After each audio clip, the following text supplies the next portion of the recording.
Right, thank you. I have a special microphone. That was a wonderful speech and a wonderful introduction. Thanks, Bobby Roth, everyone. Seems to have left his award here. It would be churlish of me to steal it. Regardless. Here, Bob, here is your well-deserved award, perhaps primarily deserved for your restraint in your speech there. A mere 5 minutes. For those of us that know Bob Roth, I mean, he can hit quite hard. That could have gone on for another hour. He's like a transcendental extremist, very much. He is fighting the fight on the front line to make all of us transcend. He loves transcendence more than we love life, to paraphrase some other extremists. Hey, I'm really, really grateful to be here, and thanks. Yeah, when you introduced me in that manner, I was astonished by my own clemency, coming here for just 10 minutes. Then I realised I was put up in a really fancy hotel and flown here in a wonderful fashion. So I'm incredibly grateful to your Freedom Institute. Thanks. It's not like Gandhi, but there is some compassion involved. So, for example, try not to just judge the speech critically or the stuff that I'm saying now, because it is underscored by kindness. Even if it seems superficially to be narcissism, let me tell you, what's happening here is altruism. I've always wanted to address people with a New York City backdrop as well. That's bloody good for the ego. I feel like I should announce candidacy for something. This is what I've picked up already with my limited interactions with the people here. Firstly, I should tell you this. My name is Russell. I'm an alcoholic and an addict. This is my primary qualification. Cheers, there they go. That's my way of weeding out the other junkies. Watch your handbags. If anyone on your table went, "Hi, Russell," watch your possessions like a hawk. They could relapse at any moment. There's free booze.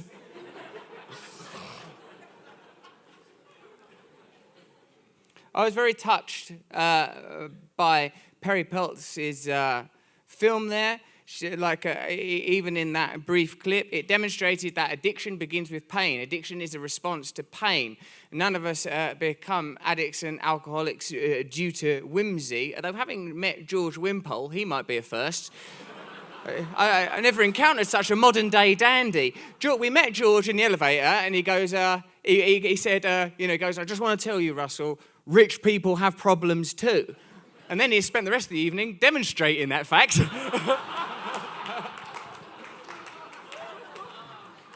And as other people mentioned, the disease of addiction is an equal opportunities condition. It can hit any of us at any time, because what is addiction other than a yearning? What is addiction other than materialism gone awry? The idea that you can somehow console yourself with the acquisition and consumption of some external commodity, be it alcohol or some behaviour like sex or gambling, and God knows I've tried them all. This evening, actually, some of them. Whoa, that's not as stable as I thought, but there was a moment there before it toppled where I looked quite cool. Did you get a photo of the bit before it toppled? Russell Brand, poised before the New York City skyline, moments before he tumbled into a carpety abyss. I was touched by that film because when that young woman talking about the OxyContin, is that how you pronounce that drug? I try not to show too much interest in new drugs, but as a recovering addict, whenever some new terrible drug is introduced, I think, "Oh, fucking hell, that sounds brilliant." Rather, that's the first response of addicts. You are never fully released from the mental systems that lead you into that situation in the first place. But as was exemplified by that film, it's a condition that begins with pain and ends with pain. And I only just heard the name Mona Mansell for the first time this evening, and it's quite evident just on the basis of this gathering this evening that this woman has had a profound impact on many people's lives and has been a pioneer in recognising the familial nature of this disease. Because if there is someone in your family that is an alcoholic or a drug addict, then we are all affected by that. And I'm a person, I'm 14 years clean. This shit's just my personality. I've not had drugs for 14 years. I'm generating this internally. Thanks.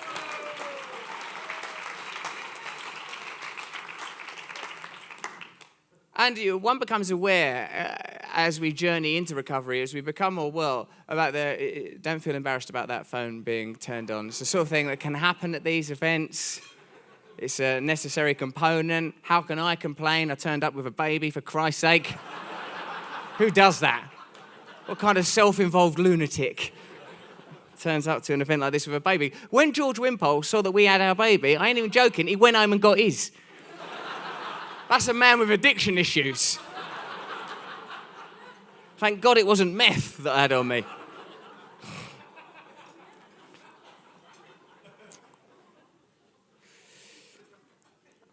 Yes.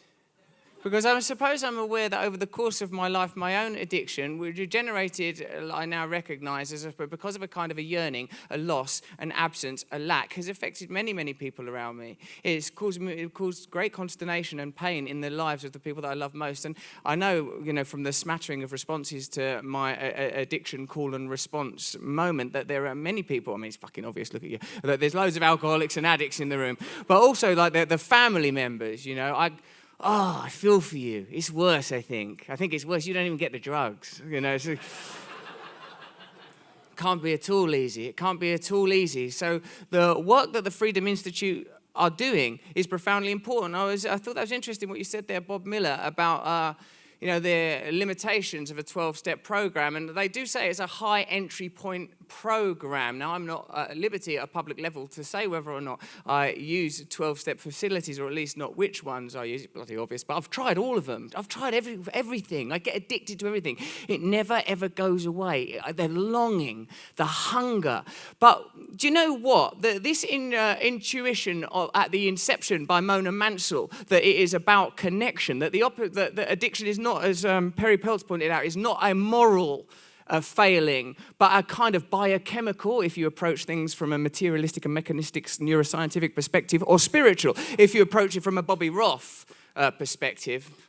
That it is an absence, a loss, a lack that can be healed by a community. And the work that's being done neuroscientifically is important and profound and necessary in a society that speaks that language, that uses that lexicon, that understands things in the milieu of science. But some of us have known before we had the vocabulary to describe it, that what was ailing us was a spiritual condition, a sense of loss, a sense of something missing that could never be ailed or amended or assuaged until we accepted that we were trapped in a peculiar kind of self-centeredness, a haunting sense that the world is not enough. And the bitter irony in some senses is that it's by helping other people that we get some kind of relief from this condition. I have to be reminded of this on a daily basis because I reset to narcissist on awakening every day.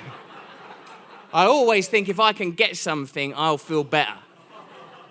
It is not the answer, but I find myself in a society, in a condition at a time that tells me that by consuming, I can make myself better. If I have this product, these shoes, if I am admired by my peers, and each one of us, to quote T.S. Eliot today, has put on a face to meet the faces that we meet. Few of us are bold enough to present an essential self in a situation such as this, to be honest about the pain that we feel, the inadequacy that we feel, but when addicts come together, this is precisely how we talk to one another. And those of you that have been blighted by this condition, whether at a familial level or a personal level, will know that it is openness and honesty about the pain, the loneliness, the loss that can begin to heal us. As we are open about our condition, we begin to get better together. Somehow, when we communicate openly, a secondary phenomena is accessed.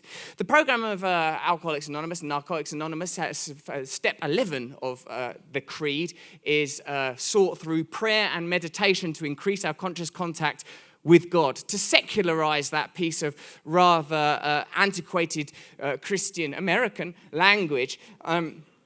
There's a truth within me. There is someone experiencing my body. There is someone experiencing the pangs in the silence, the sorrow if I see someone think, oh God, I shouldn't have sworn in that moment. Who is experiencing being me? What is the phenomena of consciousness? This doesn't need to be dogmatized or doctrinaire. There is something experiencing this reality. For me, there is more experientially than the material and mechanical world as defined and delineated by scientific dogma and language. There is more. There is something real and something beautiful. And thanks to Bob Roth. I liked it. I noticed I was one of the few people that laughed when Bob Miller went that Bob Roth hounded him, because Bob Roth has a tenacity. He wants you to transcend. Bob Roth will make you transcend. He will take you beyond your individualism. Wrap up. You did that. I mean, that in my language, that means, it even means strip or wrap up. I'm going to go with wrap up. My daughter's present. So, I suppose I'm going to... She doesn't need that kind of trauma, not yet. I'll ruin her life over the next 20 years like any normal parent. And then the Freedom Institute can step in. So your dad was a bit of an egocentric. Yes, he fucking was. Unbearable fella. I suppose in all seriousness, I am very grateful to the Freedom Institute for the work that you do, to Donna Wicks, a woman that I have never met, whose family I understand are present, because what we have done, I suppose, none of us are going to be alive in 100 years, are we? But the ideas and the compassion and the love will live on. You know, like this woman that we are commemorating, Donna Wicks, her memory lives on. Mona Mansell, the work that she does, it continues. It's a good reminder for me that love and compassion has a potency to it. Bob Roth exemplifies these. This guy, as far as I know, doesn't have a life beyond teaching people to meditate. I've never seen him show any interest in anything else. I was astonished when he mentioned the San Francisco Giants. I mean, unless you can get those guys to sit down for 2 20-minute periods a day, an absolute somber solitude, reflecting. Listen, I suppose, look, wrapping this up, there's a massive clock here, isn't there, behind me? It's 8:54 in New York City. So beautiful here. It's so lovely to be alive, isn't it? Look, I'm really grateful to the Freedom Institute for putting us up here. I think that's wicked work that Perry Peltz has done. Bob Roth, he's next level. If you for me, actually, as a drug addict, I need meditation. I need prayer, because I need to commune with something that's more than the material world. I can never make myself happy with consuming or any, what do I want to call it, judging the room, any sort of nocturnal, physical, below the pelvis activity. Doesn't work for me. I've tried. The research has been thorough.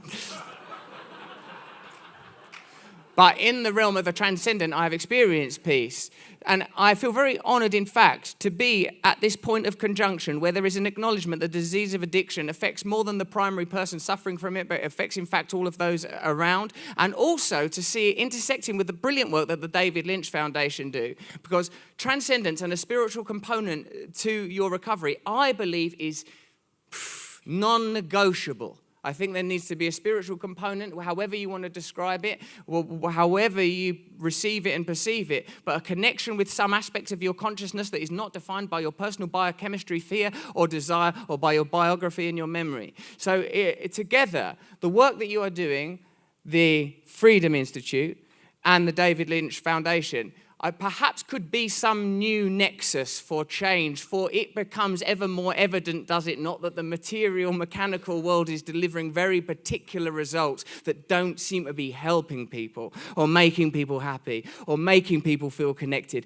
or making people come together. And perhaps it is from philanthropy and altruism and organisations like this, which perhaps when we're here, enraptured by it, lost in floral arrangements and tablecloths, can appear somewhat glib, may provide a ladder to another way of being, which we all need, we all deserve, and we all have potential for. Those of you that are addicts and alcoholics like me, all right, fucking hell, let's have a chat afterwards. I'm freaking out. Those of you that are family members, I love you. Thank you for your tolerance and grace. Congratulations to Bob Roth. You deserve this award, mate. You're a beautiful, beautiful human being. If the world had more Bobby Roths in it, actually, that was a terrifying idea. Let's just have one and give him an award. Thanks, all of you. Cheers.